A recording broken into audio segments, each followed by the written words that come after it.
Imagine you are in your bed asleep and you are suddenly awoken by the sound of gasping for air coming through the baby monitor on your bedside table. You jump out of bed and run to your 1-year-old's room where he's having difficulty breathing. This was a reality for me almost 3 years ago. The Asthma and Allergy Foundation of America website states that asthma is a very common chronic disease that affects nearly 5 million children under the age of 18. Heidi Murkoff, author of What to Expect When Expecting, says that asthma is the most common chronic disease in children, and 70% of all cases of childhood asthma develop before a child turns 3. Understanding asthma and diagnosing it early can help reduce sick time and prepare a parent for asthma attacks. You may be wondering what the difference is between asthma in adults and asthma in children. Children have smaller bronchial tubes, making a minor asthma flare for an adult more serious for a child. My son started showing signs of symptoms of asthma when he was just a baby. We had many doctor's visits for runny noses that turned into ear infections and progressed to respiratory problems and ER visits.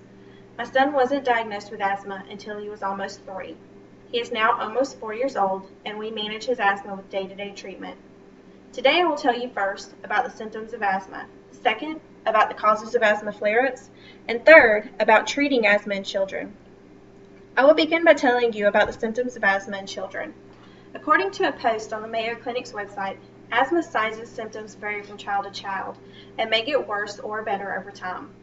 While wheezing is most commonly associated with asthma, not all children with asthma wheeze.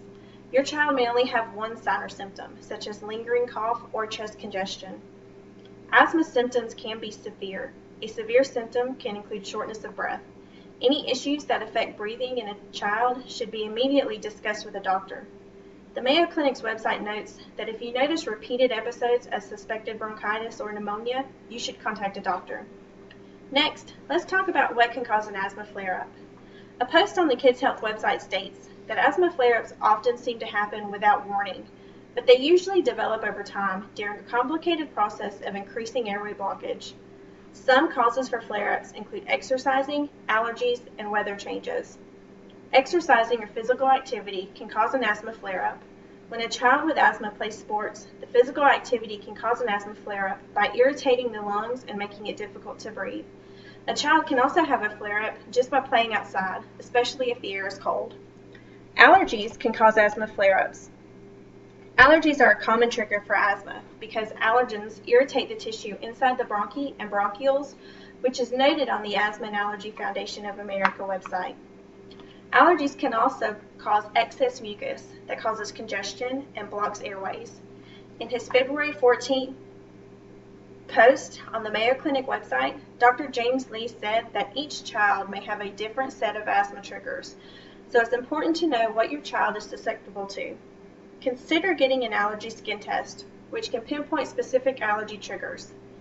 Weather changes, or changes in air temperature, can also cause asthma flare-ups.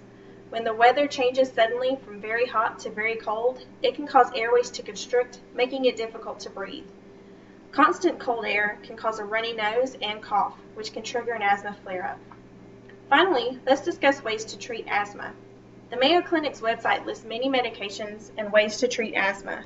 I will discuss two of them that I am most familiar with: allergy medication and breathing treatments. Allergy medications can be used to control asthma flare-ups. A daily allergy medicine can help to control the effects of allergies, such as runny nose and sneezing. By being able to control the effects of allergies, you can help reduce flare-ups. Breathing treatments can greatly reduce sick time and the number of doctor's visits. Before my son was diagnosed with asthma, we were in and out of the doctor's office with colds and ear infections. After he was diagnosed, we were able to get him a breathing treatment machine. If he gets a cough from a cold, he can start breathing treatments, which normally prevent us from having to go to the doctor. Breathing treatments are not always enough to prevent a doctor's visit, but even used in conjunction with an antibiotic for the cold, it greatly reduces the amount of time he is sick, which helps to reduce the amount of asthma flare-ups we experience. In conclusion, by understanding asthma and being able to diagnose it early, you can help reduce your child's sick time and help to reduce asthma attacks.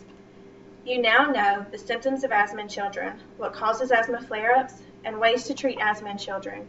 If I had known more about asthma when my son was younger, we would have been able to diagnose it earlier and had less doctor's visits and ER visits. by treating his asthma on a day-to-day basis, it has helped to reduce how often he gets sick and how severe his asthma flare-ups are.